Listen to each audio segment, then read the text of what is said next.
Hey guys, welcome back to the channel. Today we're going to do another cartridge review, and it's going to be the 300 Savage, so stay tuned.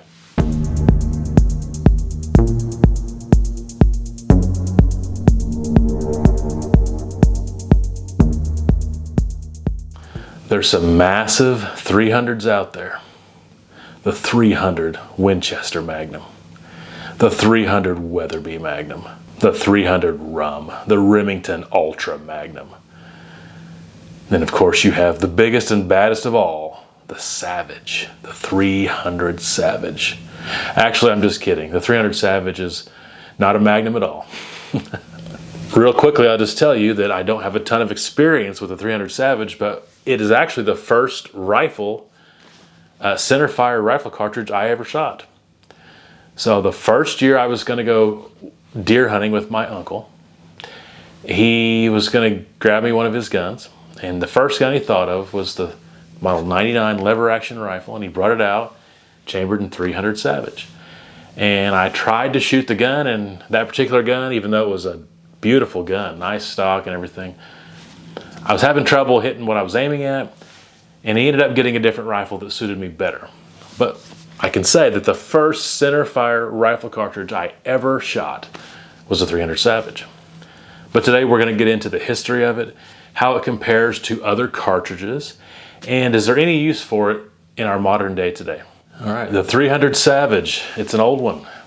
Back in 1920, Savage brought about this cartridge to go in their 1899 lever action rifle, as well as their 1920 bolt action rifle. Now, the parent case of the 300 Savage is the 250 Savage, also known as the 250 3000 Savage. Now, this 250 3000 Savage came out in 1915, 25 caliber cartridge, shooting bullets around 3,000 feet per second, which it was the first to reach that goal. It had a pretty steep taper from base to shoulder with a 26-degree shoulder angle. Later, this would be neck down, of course, to make the 22 250. But 5 years later, Savage, trying to come out with a cartridge that would have similar velocities to the 30-06, but to kind of try to get a similar performance out of a shorter action rifle cartridge in comparison to the 30-06, Savage took that 250 3000 Savage. Of course, they necked it up. They took out some of that body taper, and they gave it a 30-degree shoulder angle. The overall length actually did increase some, however, they shortened the neck by quite a bit. Now, they didn't quite meet their goal when it comes to factory ammo. It didn't quite meet the velocities of the 30-06. And of course, if you're hand loading, it's not even close to the 30-06. But it was a pretty cool little package, especially for a lever action rifle cartridge. So let's talk about the design here. Like I just mentioned, it was an improvement over the 250 3000 in a lot of ways. But just, think about all your Creedmoor and your PRC cases, these new cartridges from Hornady that are so popular, they all have 30-degree shoulder angles. Well, back in 1920, Savage was either the first or one of the first to come out with that 30-degree shoulder angle. And once again took out that taper from the body. So really the first improved cartridge that I can think of is the 300 Savage. Before P.O. Ackley was improving cartridges, before Roy Weatherby was improving those H&H cartridges, there was the 300 Savage, what I call the first modern cartridge. Now there are a few I would consider flaws in the design of the 300 Savage. Its neck is extremely short. It's .221. And that's a very short neck for a 30 caliber cartridge. Just my personal opinion, but if it would have been longer, even the same length as the 250 3000 cartridge, I think it would have been a better fit. Also, its max pressure is only rated at 47,000. Now, this is primarily because of it being in a lever action rifle, and just older rifles in general that couldn't hold up to the same pressures of today. Most of your cartridges back then were in the 40s or 50s. It wasn't until 5 years later that the first cartridge came out with a 65,000 PSI, which was the 270 Winchester. But even after that, for many years, most cartridges stayed in that 50,000 range. But the 47,000 of the 300 Savage is a bit low.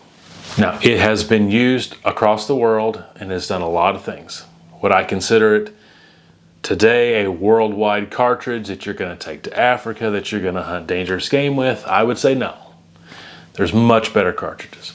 But it has done a lot of hunting, especially here in North America. Let me show you how it compares to some other 30 caliber cartridges and others. All right, here you have some popular 30 caliber cartridges. The 30-30 on the left, next to it the 300 Savage, followed by the 308 and the 30-06, and then last the 300 Winchester Magnum. These were developed in, starting from left to right, 1894, 1920, 1952, 1906, and 1963 respectively. Now, the reason the 300 Savage is kind of fell out of favor with the public and it's not popular anymore would be the cartridge to its left, the 308 Winchester. The 308 simply has more room for case capacity, has a longer neck, and a higher max pressure rating. It's going to shoot the same bullet a couple hundred feet per second faster. Although the 30-06 has always primarily came out in bolt action rifles, and the 300 Savage was designed for lever action rifles first and foremost, it always kind of had a design philosophy to duplicate the performance of that original 30-06, which by the way was only 14 years before it in the timeline. Of course, it did not do that, though it did make a valiant effort at trying. But where the 300 Savage really shines is in a comparison to the old 30-30 Winchester from 1894. Once again, shooting the same caliber bullets, you have a much more modern design, a more efficient design. It's a rimless case, and it's going to shoot the same bullet about 300 feet per second faster. So in a lever action rifle like the model 99 Savage, you had an excellent cartridge in this 300 Savage. So not only is the 300 Savage a better lever action rifle cartridge than the 30-30, also the 300 Savage was designed with Spitzer style bullets from the beginning. So not only lever action, but also it'll be good in, say, a bolt action rifle. Even though the 30-30 was more popular and actually is still way more popular to this day, in any way I could think to compare them, the 300 Savage is a better cartridge. Here's the 300 Savage compared to a 243 Winchester. Here's the 300 Savage compared to a 204 Ruger, compared to a 270 Short Mag, and a 7mm PRC. And lastly, here it is compared to the old 22 Long Rifle and a 50 BMG. Okay, so you can see that when it went up against the 308 just kind of killed it. The 308 did what it wanted to do, competing with the 30-06, but did it much better. And in every way, it was just an upgrade compared to the 300 Savage. Now, could I see myself using a 300 Savage today in 2023? I would say yes. If I already had one in a lever action rifle, it would be a sweet white-tailed deer rifle in the woods in this area, and it would do just fine. Keep in mind, today, I know people in my own family, and I have friends that still use 30-30s in the woods in Missouri to hunt white-tailed deer. And by the way, they've been very successful. So of course, the 300 Savage is still viable today, but it does have limitations similar to the 30-30.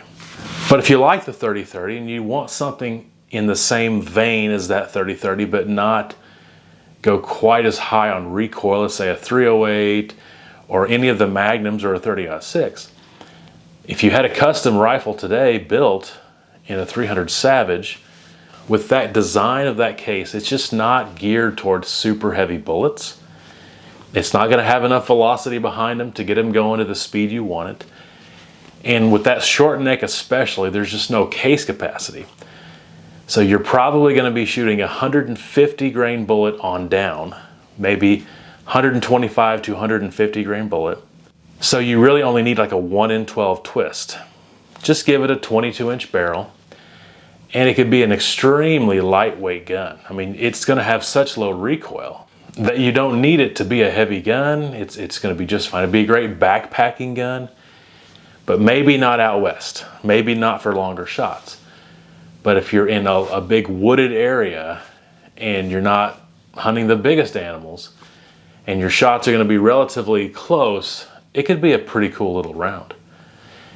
And if you had a custom gun and you hand loaded it today with more modern brass, of course, you could definitely boost the pressure much above 47,000. You could get up there in the around 60,000, and you could get it going at pretty decent speed. So it could definitely be viable today. It could be a neat little fun, light recoiling 30 caliber cartridge. We kind of have other ones that could fit that same niche. And in all honesty, there's many cartridges better today than the 300 Savage, including the 308.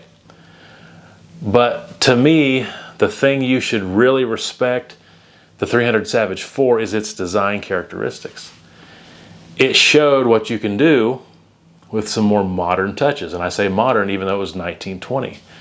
And I think that the design aspects of that 300 Savage and how they improved it probably inspired people like Ackley and many other cartridges later. In fact, Winchester, when they developed the 284, did similar things.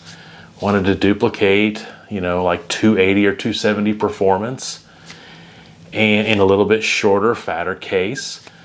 Took out the taper, sharpened the shoulder angle. Not the same thing, but similar. And the 284 also was developed for semi-autos and lever actions, as well as it could be in a bolt action.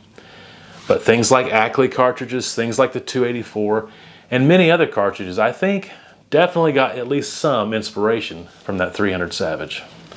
So would I recommend it today as a do-it-all hunting cartridge? I would say no.